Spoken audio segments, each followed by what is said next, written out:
ಅತಿಯಾದ ದ್ವೇಷವನ್ನು ಮನದಲ್ಲಿ ಇರಿಸಿಕೊಳ್ಳಬೇಡಿ, ಏಕೆಂದರೆ ದ್ವೇಷ ತುಂಬಿದ ಮನದಲ್ಲಿ ದೇವರು ವಾಸ ಮಾಡುವುದಿಲ್ಲ. ಮೋಸ ಮಾಡಿದ್ದಾರೆ ಎಂದು ದ್ವೇಷ ಪ್ರತೀಕಾರವನ್ನು ತೀರಿಸಿಕೊಳ್ಳಲು ಹೋಗಬೇಡಿ.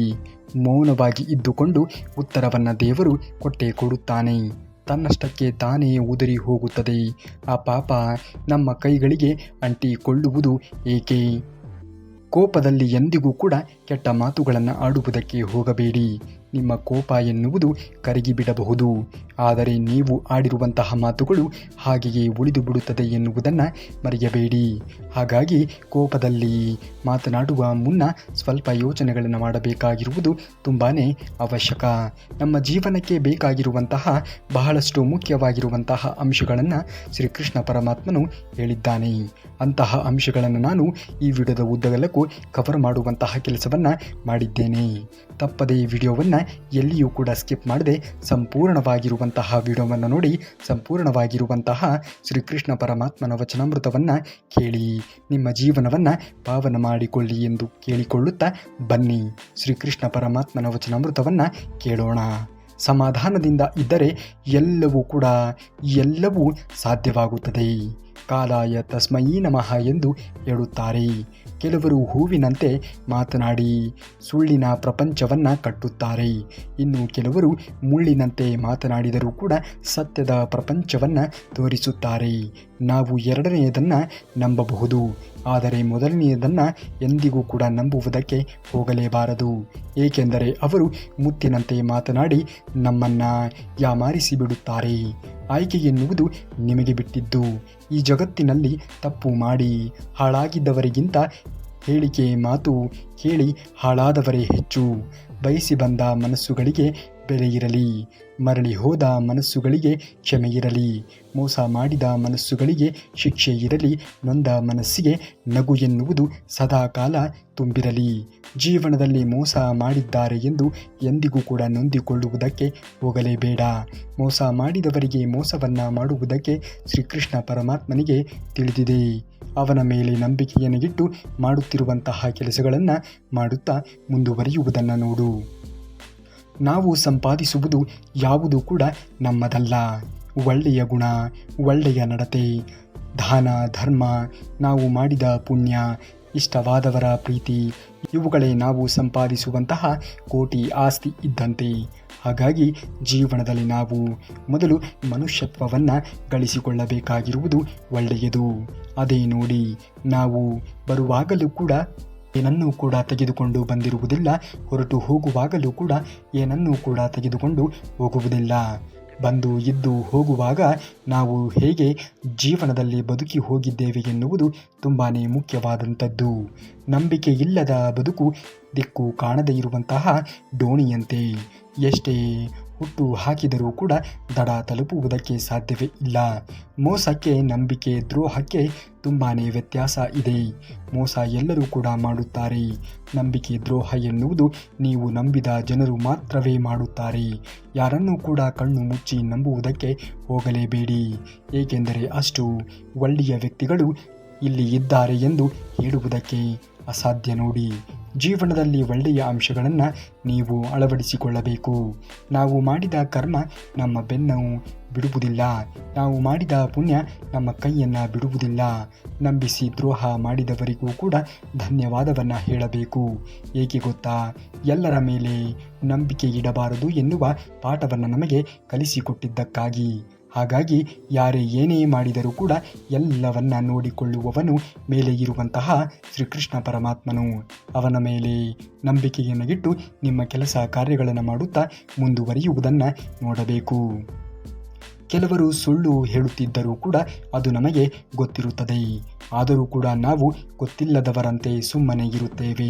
ಏಕೆಂದರೆ ಇವತ್ತಲ್ಲ ನಾಳೆ ಬದಲಾಗುತ್ತಾರೆ ಎಂದು ಅನ್ನುವ ನಂಬಿಕೆಯಲ್ಲಿ ಅವಕಾಶಕ್ಕಾಗಿ ಸೇರುವ ಸ್ನೇಹ, ಅವಶ್ಯಕತೆಗಾಗಿ ಸೇರುವಂತಹ ಸಂಬಂಧಗಳು ಎಂದಿಗೂ ಕೂಡ ಶಾಶ್ವತವಲ್ಲ. ಯಾರು ನಿಮ್ಮನ್ನು ಹರಿಸಿ ಬರುತ್ತಾರೆ, ಯಾರು ನಿಮ್ಮನ್ನು ಬಯಸಿ ಬರುತ್ತಾರೆ, ಯಾರು ನಿಮ್ಮನ್ನು ಬಳಸಿಕೊಳ್ಳಲು ಬರುತ್ತಾರೆ ಎನ್ನುವುದನ್ನು ನೀವು ಮೊದಲು ಅರಿತು ಅಂಥವರೊಂದಿಗೆ ಜೀವನದಲ್ಲಿ ಸಂಬಂಧವನ್ನು ಬೆಳೆಸಿಕೊಳ್ಳಬೇಕು. ಜೀವನದಲ್ಲಿ ಎಲ್ಲವೂ ಒಳ್ಳೆಯದೇ ಎನ್ನುವ ರೀತಿಯಲ್ಲಿ ನಮಗೆ ಕಾಣಲ್ಪಡುತ್ತದೆ. ಆದರೆ ಸಮಯ ಸಂದರ್ಭ ಎನ್ನುವುದು ನಮಗೆ ಯಾವುದು ನಮಗೆ ಒಳ್ಳೆಯದು, ಯಾವುದು ನಮಗೆ ಕೆಟ್ಟದ್ದು ಎನ್ನುವುದನ್ನು ನಮಗೆ ತೋರ್ಪಡಿಸುತ್ತದೆ. ಆ ಸಮಯಕ್ಕೋಸ್ಕರ ನಾವು ಕಾಯಬೇಕು ಅಷ್ಟೇ. ಬಯಸಿದ್ದೆಲ್ಲವೂ ಕೂಡ ಇಲ್ಲಿ ಸಿಗುವಂತೆ ಇದ್ದಿದ್ದರೆ ನಮ್ಮ ಬಯಕೆಗಳಿಗೆ ಮಿತಿ ಎನ್ನುವುದು ಇರುತ್ತಿರಲಿಲ್ಲ. ಜೀವನದಲ್ಲಿ ಹೀಗೆ ಯಾವುದೂ ಕೂಡ ನಾವು ಅಂದುಕೊಂಡಂತೆ ಆಗುವುದಿಲ್ಲ. ಆದರೆ ಜೀವನದಲ್ಲಿ ಅಂದುಕೊಂಡು ಬೆಳೆಯಬೇಕು ಅನ್ನುವುದು ತುಂಬಾ ಮುಖ್ಯ ನೋಡಿ. ಒಂದು ಸಂಬಂಧ ಉಳಿಸಿಕೊಳ್ಳಲು ಎಷ್ಟು ಬೇಕಾದರೂ ಕೂಡ ಸೋಲಬಹುದು. ಅದನ್ನೇ ನಮ್ಮ ದೌರ್ಬಲ್ಯ ಎಂದು ಅವರು ತಿಳಿದುಕೊಂಡರೆ ಆ ಸಂಬಂಧ ಮುಂದುವರಿಸುವ ಅವಶ್ಯಕತೆ ಇರುವುದಿಲ್ಲ. ಸ್ವಾಭಿಮಾನವೂ ಕೂಡ ತುಂಬಾ ಮುಖ್ಯವಾಗುತ್ತದೆ ಮನುಷ್ಯನಿಗೆ. ಏಕೆಂದರೆ ಸ್ವಾಭಿಮಾನ ಎನ್ನುವುದು ಯಾರಿಗೂ ಕೂಡ ಸ್ವತ್ತು ಆಗಿರುವುದು ಅಲ್ಲ ನೋಡಿ. ಕೇವಲ ನಿಮಗೆ ಮಾತ್ರ ಸ್ವಾಭಿಮಾನ ಎನ್ನುವುದು ಸ್ವತ್ತು ಆಗಿರಬೇಕು. ಯಾರೋ ನಿಮ್ಮನ್ನು ನೋಡಿ ನಗುತ್ತಿದ್ದಾರೆ ಎಂದು ತಲೆಕೆಡಿಸಿಕೊಳ್ಳುವುದಕ್ಕೆ ಹೋಗಲೇಬೇಡಿ. ಜನರಿಗೆ ನಾವು ಬದಲಾದದ್ದು ಮಾತ್ರ ಬೇಗನೆ ಕಾಣಿಸುತ್ತದೆ. ಆದರೆ ನಾವು ಯಾವ ಕಾರಣಕ್ಕಾಗಿ, ಯಾವ ಮಾತಿನಿಂದ ನಾವು ಬದಲಾವಣೆ ಆಗಿದ್ದೇವೆ ಎನ್ನುವುದು ಯಾರಿಗೂ ಕೂಡ ತಿಳಿಯುವುದಿಲ್ಲ. ಜೀವನದಲ್ಲಿ ಯಾರೊಬ್ಬರಿಗಾಗಿಯೂ ಕೂಡ ಅಳಲೇಬೇಡಿ. ಅವರು ನಿಮ್ಮ ಕಣ್ಣೀರಿಗೆ ಯೋಗ್ಯರಲ್ಲ. ಯಾರು ನಿಮ್ಮ ಕಣ್ಣೀರಿಗೆ ಯೋಗ್ಯರಾಗಿ ಇರುತ್ತಾರೆಯೋ ಅವರು ನಿಮ್ಮನ್ನು ಅಳುವುದಕ್ಕೆ ಬಿಡುವುದೇ ಇಲ್ಲ. ಅಂತಹ ಜನರು ನಿಮ್ಮ ಬಳಿಯಲ್ಲಿ ಇದ್ದರೆ ಅಂಥವರನ್ನು ಎಂದಿಗೂ ಕೂಡ ಕಳೆದುಕೊಳ್ಳಲೇಬೇಡಿ. ಏಕೆಂದರೆ ಅಂತಹ ಜನರು ಇಂದಿನ ಕಾಲಮಾನದಲ್ಲಿ ಸಿಗುವುದು ತುಂಬಾ ವಿರಳ. ಒಂದು ವೇಳೆ ಅಂಥವರು ಸಿಕ್ಕಿದ್ದರೆ ಅಂಥವರನ್ನು ಎಂದಿಗೂ ಕೂಡ ಕಳೆದುಕೊಳ್ಳಲೇಬೇಡಿ. ಒಬ್ಬ ಒಳ್ಳೆಯ ವ್ಯಕ್ತಿಗೆ ಮೋಸ ಮಾಡುವುದು ಅಂದರೆ ಕೈಯಲ್ಲಿ ಇರುವಂತಹ ವಜ್ರವನ್ನು ಎಸೆದು ಕಲ್ಲನ್ನು ಎತ್ತಿಕೊಂಡಂತೆ. ಮೋಸ ಮಾಡಿ ಜೀವನದಲ್ಲಿ ನೆಮ್ಮದಿಯಾಗಿ ಇರುವರು ಇತಿಹಾಸದಲ್ಲಿ ಯಾರೂ ಕೂಡ ಇಲ್ಲ. ಆದರೆ ಮೋಸ ಹೋಗಿ ಜೀವನದಲ್ಲಿ ಗೆದ್ದು ನೆಮ್ಮದಿಯಾಗಿ ಇರುವವರು ಇತಿಹಾಸವನ್ನು ಸೃಷ್ಟಿ ಮಾಡಿದ್ದಾರೆ ಎನ್ನುವುದನ್ನು ಮರೆಯಲೇಬೇಡಿ. ಜೀವನದಲ್ಲಿ ಯಾರ್ಯಾರೋ ಬಂದು ನಮ್ಮನ್ನು ಹೀಗೆ ಹಾಗೆ ಎಂದು ನಮ್ಮ ಜೀವನವನ್ನು ಹಾಳು ಮಾಡಿ ಹೋಗಿದ್ದಾರೆ ಎಂದು ಎಂದಿಗೂ ಕೂಡ ಕಂಗಾಲಾಗುವುದಕ್ಕೆ ಹೋಗಲೇಬೇಡಿ. ಇಲ್ಲಿ ಯಾರೇ ಏನೇ ಮಾಡಿದರೂ ಕೂಡ ಅವರು ಮಾಡಿರುವುದಕ್ಕೆ ಪ್ರತಿಫಲವನ್ನು ಅನುಭವಿಸಲೇಬೇಕಾಗುತ್ತದೆ ಎನ್ನುವುದನ್ನು ಮರೆಯಲೇಬೇಡಿ. ಇನ್ನೊಬ್ಬರ ನೆಮ್ಮದಿಗೆ ಬೆಂಕಿಯನ್ನು ಹಚ್ಚಿ ತಾನು ಮಾತ್ರ ಖುಷಿಯಾಗಿ ಇರುತ್ತೇನೆ ಅನ್ನುವುದು ಶತ ಮೂರ್ಖತನ. ಇಲ್ಲಿ ಯಾರ ಕಣ್ಣು ಕೂಡ ತಪ್ಪಿ ಬದುಕಿದರೂ ಕೂಡ ಬದುಕಬಹುದು. ಆದರೆ ಮೇಲೆ ಇರುವಂತಹ ಭಗವಂತನ ಕಣ್ಣಿನಿಂದ ತಪ್ಪಿಸಿಕೊಳ್ಳುವುದಕ್ಕೆ ಸಾಧ್ಯವೇ ಇಲ್ಲ.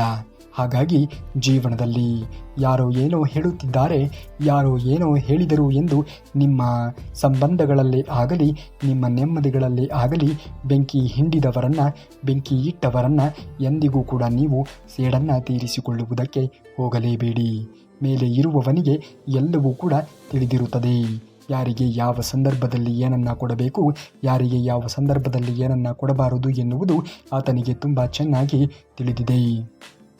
ಜೀವನದ ಅತಿ ದೊಡ್ಡ ಸಾಧನೆ ಎಂದರೆ ಯಾರ ಜೀವನವನ್ನು ಕೂಡ ಹಾಳು ಮಾಡದೇ ಬದುಕುವುದು. ಜೀವನದಲ್ಲಿ ವೇದಗಳನ್ನು ಓದುವವರು ದೊಡ್ಡವರಾಗುವುದಿಲ್ಲ. ಜನರ ವೇದನೆಗಳನ್ನು ಅರಿತವರು ಮಾತ್ರ ದೊಡ್ಡವರಾಗುತ್ತಾರೆ. ಹಾಗಾಗಿ ಜನರಿಗೆ ಸಮಸ್ಯೆ ಎಂದು ಇದ್ದರೆ ನಿಮ್ಮ ಬಳಿಯಲ್ಲಿ ನೀವು ಜನರಿಗೆ ಸಹಕಾರ ಮಾಡುವಂಥವರು ಆಗಿದ್ದರೆ ಖಂಡಿತವಾಗಿಯೂ ಕೂಡ ಮಾಡಿ. ಏಕೆಂದರೆ 10 ಜನರ ಹೊಟ್ಟೆಯನ್ನು ತುಂಬಿಸುವಂತಹ ಶಕ್ತಿ ನಿನ್ನಲ್ಲಿ ಇದ್ದರೆ ಅಂತಹ ಶಕ್ತಿಯನ್ನು ಉಪಯೋಗಿಸಿಕೋ. ಪರಮಾತ್ಮನು 1000 ಜನರಿಗೆ ಹೊಟ್ಟೆ ತುಂಬಿಸುವಂತಹ ಶಕ್ತಿಯನ್ನು ಕ್ರಮೇಣವಾಗಿ ನಿನಗೆ ನೀಡುತ್ತಾನೆ. ಬಳಸಿಕೊಂಡವರನ್ನು ಮರೆತು ಬಿಡಬೇಕು, ಆದರೆ ಬಳಸಿದವರನ್ನು ಯಾವತ್ತಿಗೂ ಕೂಡ ಮರೆಯಬಾರದು. ಇನ್ನೊಬ್ಬರ ಬಗ್ಗೆ ಬೆರಳು ತೋರಿಸಿ ಮಾತನಾಡುವ ಮೊದಲು ಯೋಚನೆಯನ್ನು ಮಾಡು. ಒಂದು ಬೆರಳು ಅವರನ್ನು ತೋರಿಸಿದರೆ ಉಳಿದ 4 ಬೆರಳುಗಳು ನಿನ್ನನ್ನು ತೋರಿಸುತ್ತಿರುತ್ತದೆ ಎನ್ನುವುದನ್ನು ಮರೆಯಲೇಬೇಡಿ. ಜೀವನದಲ್ಲಿ ಹಾಗೆ ನಾವು ಅಂದುಕೊಂಡಿದ್ದೇ ಒಂದು, ಜೀವನ ಎನ್ನುವುದು ಕರೆದುಕೊಂಡು ಹೋಗುವುದೇ ಇನ್ನೊಂದು. ಇತರರ ಮುಖವಾಡ ಎನ್ನುವುದು ನಮಗೆ ಅರಿವಾಗುವುದು ಆಗಲೇ. ಜೀವನ ಎನ್ನುವುದು ಎಲ್ಲದಕ್ಕೂ ಕೂಡ ಮಿಗಿಲಾಗಿರುವಂಥದ್ದು. ಬೇರೆಯವರಿಗೆ ನಾವು ಕೆಟ್ಟವರಾಗಿ ಕಂಡರೂ ಕೂಡ ಪರವಾಗಿಲ್ಲ, ನಮಗೆ ನಾವು ಒಳ್ಳೆಯವರಾಗಿ ಇದ್ದರೆ ಸಾಕು. ಏಕೆಂದರೆ ಜೀವನ ನಮ್ಮದು, ಬೇರೆಯವರದ್ದು ಅಲ್ಲ. ನನ್ನ ಬಗ್ಗೆ ನನ್ನ ಹಿಂದೆ ನೀನು ಕತೆ ಹೇಳಿದರೆ ನಿನ್ನ ಹಿಂದೆ ನಿನ್ನ ಬಗ್ಗೆ ಬೇರೊಬ್ಬರು ಕಾದಂಬರಿ ಬರೆಯುತ್ತಾರೆ. ನೆನಪಿರಲಿ, ಕಾಲ ಯಾರನ್ನೂ ಕೂಡ ಸುಮ್ಮನೆ ಬಿಡುವುದಿಲ್ಲ. ಕಾಲ ಎನ್ನುವುದು ಎಲ್ಲರಿಗೂ ಎಲ್ಲವನ್ನ ಕಲಿಸಿಕೊಡುತ್ತದೆ ಎನ್ನುವುದನ್ನು ಮರೆಯಲೇಬೇಡಿ. ಜೀವನ ಎನ್ನುವುದೇ ಹಾಗೆ ಅಲ್ಲವೇ? ಕಾಲಾಯ ತಸ್ಮೈ ನಮಃ ಎಂದು ಹೇಳುತ್ತೇವೆ. ಕಾಲ ಎನ್ನುವುದು ಎಲ್ಲವನ್ನೂ ಕೂಡ ಕಲಿಸಿಕೊಡುತ್ತದೆ. ಯಾರು ನಮ್ಮವರು, ಯಾರು ನಮ್ಮವರಲ್ಲ, ಯಾರು ನಮಗೆ ಮೋಸವನ್ನು ಮಾಡಿದ್ದಾರೆ ಎನ್ನುವುದನ್ನು ಕಾಲವೇ ತಿಳಿಸಿಕೊಡುತ್ತದೆ. ಜೀವನದಲ್ಲಿ ಮೋಸ ಹೋದವರು ನೆಮ್ಮದಿ ಪಡೆಯುತ್ತಾರೆ. ಆದರೆ ಮೋಸ ಮಾಡಿದವರು ನೆಮ್ಮದಿಯಿಂದ ಬದುಕುವುದಕ್ಕೆ ಸಾಧ್ಯವೇ ಇಲ್ಲ. ಏಕೆಂದರೆ ಅವರು ಮಾಡಿದಂತಹ ತಪ್ಪು ಮರಳಿ ಅವರನ್ನೇ ತಿನ್ನುತ್ತದೆ ಎನ್ನುವುದನ್ನು ಮರೆಯಲೇಬೇಡಿ. ಜೀವನವೂ ಕೂಡ ಎಲ್ಲವನ್ನ ನಮಗೆ ತಿಳಿಸಿಕೊಡುತ್ತದೆ. ಮೋಸ ಮಾಡುವುದಕ್ಕೆ ಹೋಗಬೇಡಿ. ನಿಮ್ಮಿಂದ ಆದರೆ ಒಳ್ಳೆಯದನ್ನು ಮಾಡಿ, ಒಳ್ಳೆಯದನ್ನು ಬಯಸಿ. ಆಗ ಖಂಡಿತವಾಗಿಯೂ ಕೂಡ ನಿಮ್ಮ ಜೀವನದಲ್ಲಿಯೂ ಒಳ್ಳೆಯದೇ ಆಗುತ್ತದೆ. ಮೋಸ ಮಾಡಿ ಗೆದ್ದವರು ಉದ್ಧಾರ ಆಗಿರುವಂತಹ ಚರಿತ್ರೆಯೇ ಇಲ್ಲ. ನ್ಯಾಯದಿಂದ ನಡೆದವರು ಸೋತಿರುವಂತಹ ಇತಿಹಾಸವೇ ಇಲ್ಲ. ಮೋಸವಾಗಲಿ ಸತ್ಯವೇ ಆಗಲಿ ಅದಕ್ಕೆ ಕಾಲವೇ ಸರಿಯಾದ ಉತ್ತರವನ್ನು ನೀಡುತ್ತದೆ ಎನ್ನುವುದನ್ನು ಮರೆಯಲೇಬೇಡಿ. ಕಾಲಾಯ ತಸ್ಮೈ ನಮಃ ಎಂದು ಹೇಳುತ್ತೇವೆ. ಕಾಲ ಸಮಯ ಬರುವವರೆಗೂ ತಾಳ್ಮೆ ಎನ್ನುವುದು ನಿಮ್ಮಲ್ಲಿ ಇರಲಿ. ಮೋಸ ಹೋದೆ ಎಂದು ದುಃಖಿಸುವುದಕ್ಕೆ ಹೋಗಬೇಡ. ಭಗವಂತನನ್ನು ನಂಬಿದವರಿಗೆ ಮೋಸವಾದರೆ, ಮೋಸ ಮಾಡಿದವರಿಗೆ ಮೋಸ ಮಾಡಲು ಭಗವಂತ ಯಾರನ್ನಾದರೂ ಸೃಷ್ಟಿಸಿಯೇ ಇರುತ್ತಾನೆ ಎನ್ನುವುದನ್ನು ಮರೆಯಲೇಬೇಡಿ. ಸಮಯ ಸಂದರ್ಭ ನೋಡಿಕೊಂಡು ಸತ್ಯವಾಗಿಯೂ ಕೂಡ ಸರಿಯಾದ ಪಾಠವನ್ನು ಕಲಿಸಿ ಕೊಡುತ್ತಾನೆ ಎನ್ನುವುದನ್ನು ಮರೆಯಲೇಬೇಡಿ. ಸತ್ಯಕ್ಕೆ ಎಂದಿಗೂ ಕೂಡ ಸೋಲೇ ಇಲ್ಲ. ಸತ್ಯಕ್ಕೆ ಎಂದಿಗೂ ಕೂಡ ಅಂತ್ಯವೇ ಇಲ್ಲ. ನೀವು ಇಂದು ಅಧರ್ಮದ ಪಕ್ಷದಲ್ಲಿ ಇದ್ದರೆ ಖಂಡಿತವಾಗಿಯೂ ಕೂಡ ಅಧರ್ಮದ ಪಕ್ಷದಲ್ಲಿ ಇರಲೇಬೇಡಿ. ಯಾವಾಗಲೂ ಕೂಡ ಧರ್ಮವನ್ನೇ ನಾವು ಬೆಂಬಲಿಸಬೇಕು. ಧರ್ಮ ಎನ್ನುವುದನ್ನು ನಾವು ಕಾಪಾಡಿದರೆ ಧರ್ಮ ಎನ್ನುವುದು ನಮ್ಮನ್ನು ಕಾಪಾಡುತ್ತದೆ ಎನ್ನುವುದನ್ನು ಮರೆಯಲೇಬೇಡಿ. ನಿನ್ನ ಭಾಗ್ಯದಲ್ಲಿ ಏನು ಇರುತ್ತದೆಯೋ ಅದು ನಿನಗೆ ಸಿಕ್ಕೇ ಸಿಗುತ್ತದೆ. ನಿನ್ನದು ಯಾವುದು ಅಲ್ಲವೋ ಅದು ನೀನು ಎಷ್ಟೇ ಪ್ರಚಾರಗಳನ್ನು, ಎಷ್ಟೇ ವಿಚಾರಗಳನ್ನು, ಎಷ್ಟೇ ಪ್ರಯತ್ನಗಳನ್ನು ಮಾಡಿದರೂ ಕೂಡ ಅದು ನಿನಗೆ ಸಿಗುತ್ತದೆ ಎಂದು ಹೇಳುವುದಕ್ಕೆ ಸಾಧ್ಯವೇ ಇಲ್ಲ. ಚಿಂತೆಯನ್ನು ಮಾಡುವುದನ್ನು ಬಿಟ್ಟು ಬಿಡು. ಈ ಜೀವನದಲ್ಲಿ ಬರುವುದೆಲ್ಲವನ್ನ ಬಂದಂತೆ ಸ್ವೀಕರಿಸುವುದನ್ನು ಮೊದಲು ಕಲಿತುಕೋ. ಕ್ರಮೇಣವಾಗಿ ಯಾವುದು ನಿನ್ನ ಭಾಗ್ಯದಲ್ಲಿ ಇರುತ್ತದೆಯೋ ಅದು ನಿನಗೆ ಬಂದು ಸೇರುತ್ತದೆ. ಇತರರ ಬಗ್ಗೆ ಯೋಚನೆಗಳನ್ನು ಮಾಡುವುದಕ್ಕೆ ನಿನ್ನ ಅತ್ಯಮೂಲ್ಯವಾಗಿರುವಂತಹ ಸಮಯವನ್ನು ವಿನಿಯೋಗ ಮಾಡಲೇಬೇಡ. ಮನುಷ್ಯರು ತಾವು ಮಾಡಿರುವಂತಹ ಕರ್ಮದ ಫಲಗಳನ್ನು ಈ ಜನ್ಮದಲ್ಲಿಯೇ ಅಥವಾ ಮುಂದಿನ ಜನ್ಮದಲ್ಲಿ ಅನುಭವಿಸುವುದು ಶತಸಿದ್ಧ ಎನ್ನುವ ಜ್ಞಾನವನ್ನು ಯಾವಾಗ ನಾವು ಅರ್ಥ ಮಾಡಿಕೊಳ್ಳುತ್ತೇವೆಯೋ ಆಗ ಈ ಪ್ರಪಂಚ ಎನ್ನುವುದು ಬದಲಾವಣೆಯ ದಾರಿಯಲ್ಲಿ ಸಾಗುತ್ತಾ ಮುಂದುವರಿಯುತ್ತದೆ. ಜೀವನದಲ್ಲಿ ಬದಲಾವಣೆಗೆ ತಕ್ಕಂತೆ ನಮ್ಮ ಜೀವನದ ರೂಪುರೇಷೆಗಳನ್ನು ನಾವು ಕೂಡ ಬದಲಾವಣೆಯನ್ನು ಮಾಡಿಕೊಂಡು ಮುಂದುವರಿಯುವುದನ್ನು ನೋಡಬೇಕು. ಆಗುವುದೆಲ್ಲ ಒಳ್ಳೆಯದೇ ಆಗುತ್ತಿರುತ್ತದೆ. ಹಿಂತಿರುಗಿ ಚರಿತ್ರೆಯನ್ನು ಒಮ್ಮೆ ನೋಡಿದರೆ ಅದರಲ್ಲಿ ಗೆದ್ದವರಿಗೆ ಗೆಲುವಿನ ಸ್ಥಾನ ಎನ್ನುವುದು ಇರುತ್ತದೆ. ಸೋತವರಿಗೆ ಇಂತಹ ವೀರರ ಎದುರಿಗೆ ಹೋರಾಡಿ ಸೋತ ಎನ್ನುವಂತಹ ಸ್ಥಾನ ಇರುತ್ತದೆ. ಆದರೆ ನಿಂತುಕೊಂಡು ನೋಡುವವರಿಗೆ, ಟೀಕೆ ಟಿಪ್ಪಣಿಗಳನ್ನು ಮಾಡುವವರಿಗೆ, ನಗುವವರಿಗೆ ಚರಿತ್ರೆಯಲ್ಲಿ ಎಲ್ಲಿಯೂ ಕೂಡ ಜಾಗವೇ ಇರುವುದಿಲ್ಲ ಎನ್ನುವ ಸತ್ಯವನ್ನು ಅರಿತು ಜೀವನವನ್ನು ಮಾಡಿ. ಇಂದು ನಿಮಗೆ ಟೀಕೆ ಟಿಪ್ಪಣಿಗಳನ್ನು ಮಾಡುತ್ತಿದ್ದರೆ ಎಂದಿಗೂ ಕೂಡ ತಲೆಯನ್ನು ಕೆಡಿಸಿಕೊಳ್ಳುವುದಕ್ಕೆ ಹೋಗಲೇಬೇಡಿ. ಆಗುವುದೆಲ್ಲ ಒಳ್ಳೆಯದೇ ಎಂದು ಪರಿಭಾವಿಸುತ್ತಾ ಮುಂದುವರಿಯುವುದನ್ನು ನೋಡಿ.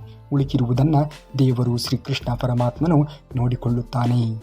ಸಿಟ್ಟಿನಲ್ಲಿ ಮಾತನಾಡಿದರೆ ನಮ್ಮ ಗುಣವನ್ನು ನಾವು ಕಳೆದುಕೊಳ್ಳುತ್ತೇವೆ. ಅಗತ್ಯಕ್ಕಿಂತ ಹೆಚ್ಚಾಗಿ ಮಾತನಾಡುವುದರಿಂದ ನಾವು ಶಾಂತಿಯನ್ನು ಕಳೆದುಕೊಳ್ಳುತ್ತೇವೆ. ಅನಗತ್ಯವಾಗಿ ಮಾತನಾಡುವುದರಿಂದ ಕೆಲಸವನ್ನು ಕಳೆದುಕೊಳ್ಳುತ್ತೇವೆ.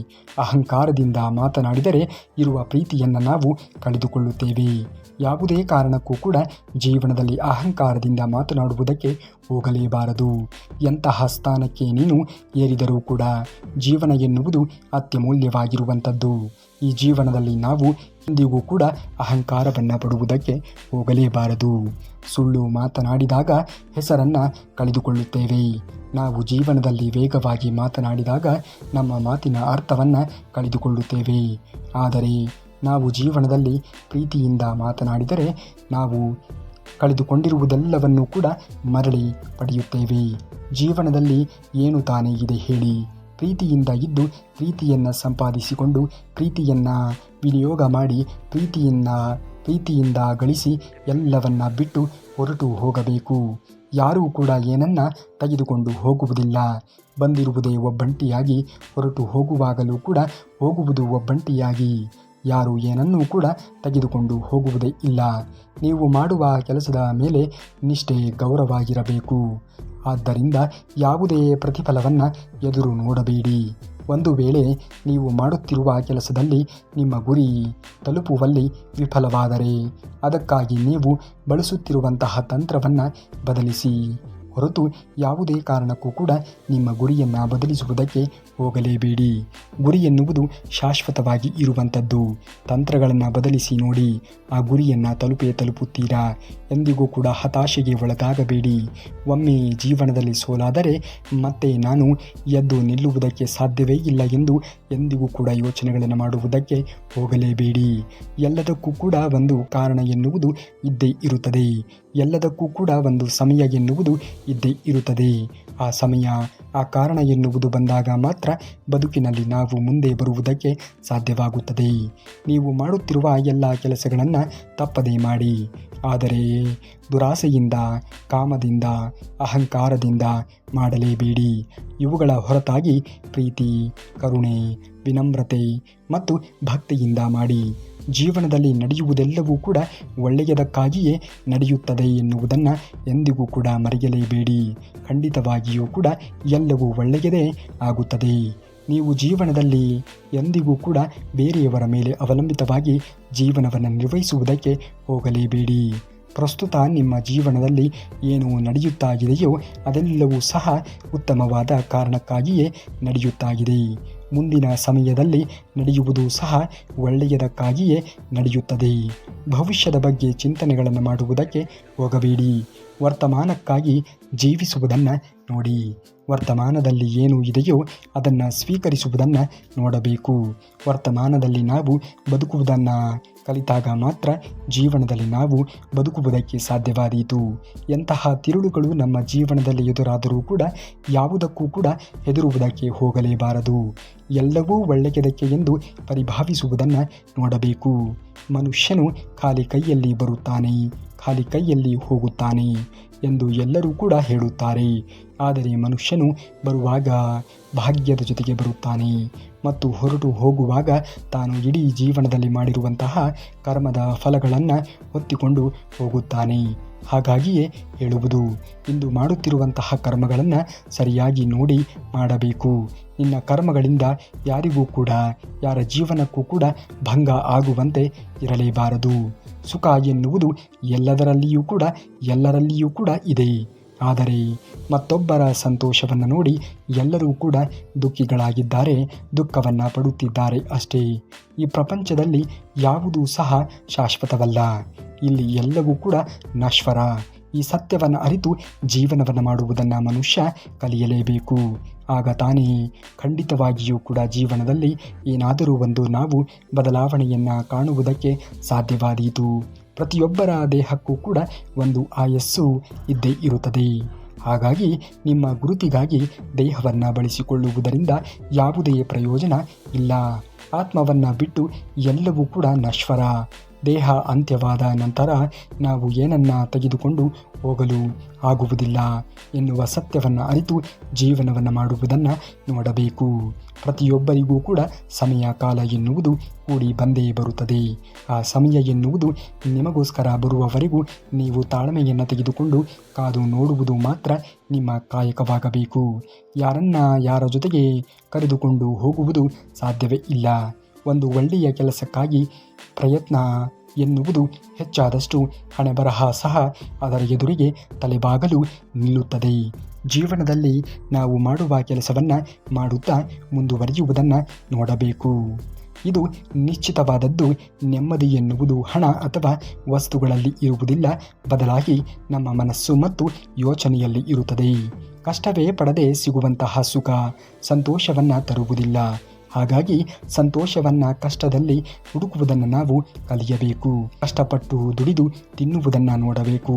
ನೀವು ತಿನ್ನುವಂತಹ ಒಂದೊಂದು ಅನ್ನದ ಅಗಳು ಕೂಡ ನಿಮ್ಮ ಶ್ರಮದ ಬೆವರಿನ ಹನಿಯಿಂದ ಬಂದಿರುವಂತಹ ಆದಾಯದಲ್ಲಿ ಸಂಪಾದನೆ ಮಾಡಿರುವುದರಲ್ಲಿ ನೀವು ಕೊಂಡುಕೊಂಡು ತಿನ್ನುತ್ತಿರುವಂತಹ ಅನ್ನದ ಅಗಳು ಆಗಬೇಕು.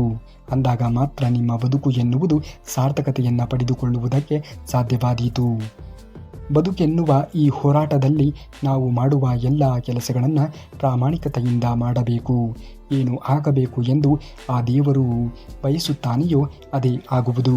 ಅವನ ಇಚ್ಛೆಯಂತೆಯೇ ಎಲ್ಲವೂ ಕೂಡ ನಡೆಯುವುದು. ಅವನ ಮೇಲೆ ನಂಬಿಕೆಯನ್ನು ಇಟ್ಟು ನಿಮ್ಮ ಕೆಲಸ ಕಾರ್ಯಗಳಲ್ಲಿ ಮುಂದುವರಿಯುವುದನ್ನು ನೋಡಿ. ನಮ್ಮ ದೇಹವನ್ನು ನಾವು ಎಷ್ಟು ಶುದ್ಧವಾಗಿ ಇಡುತ್ತೇವೆಯೋ ನಮ್ಮ ಮನಸ್ಸನ್ನು ಕೂಡ ಅಷ್ಟೇ ಶುದ್ಧವಾಗಿ ಇಟ್ಟುಕೊಳ್ಳಬೇಕಾಗಿರುವುದು ನಮ್ಮ ಆದ್ಯ ಕರ್ತವ್ಯವಾಗಬೇಕು. ಅಂದಾಗ ಮಾತ್ರ ನಾವು ಬದುಕಿನಲ್ಲಿ ಮುಂದೆ ಬರುವುದಕ್ಕೆ ಸಾಧ್ಯವಾದೀತು ಎನ್ನುವ ಸತ್ಯವನ್ನು ಅರಿತು ಜೀವನವನ್ನು ಮಾಡಿ. ಆಗ ಖಂಡಿತವಾಗಿಯೂ ಕೂಡ ಒಳ್ಳೆಯದೇ ಆಗುತ್ತದೆ. ನೀವೇನಾದರೂ ಶ್ರೀಕೃಷ್ಣ ಪರಮಾತ್ಮನ ಭಕ್ತರೇ ಆಗಿದ್ದರೆ ತಪ್ಪದೆ ಈ ವಿಡಿಯೋಗೆ ಒಂದೇ ಒಂದು ಲೈಕ್ ಮಾಡೋದನ್ನು ಮಾತ್ರ ಮರೆಯಬೇಡಿ. ನೀವು ಲೈಕ್ ಮಾಡಿ ಈ ವಿಡಿಯೋಗೆ ಹೈಪ್ ಮಾಡೋದರಿಂದ ಮತ್ತಷ್ಟು ಜನರಿಗೆ ಈ ವಿಡಿಯೋ ತಲುಪಿದಂತೆ ಆಗುತ್ತದೆ. ಮತ್ತಷ್ಟು ವಿಡಿಯೋಗಳನ್ನು ನಾವು ಮಾಡುವುದಕ್ಕೆ ನಮಗೆ ಪ್ರೇರಣೆ ಎನ್ನುವುದು ಸಿಗುತ್ತದೆ. ನಾಳೆಯ ಶ್ರೀಕೃಷ್ಣ ಪರಮಾತ್ಮನ ಮತ್ತಷ್ಟು ವಚನಾಮೃತದೊಂದಿಗೆ ಮತ್ತೆ ನಿಮ್ಮ ಮುಂದೆ ಬರುವವರೆಗೆ ಧನ್ಯವಾದ. ಕರುಣಾಡಿಗೆ.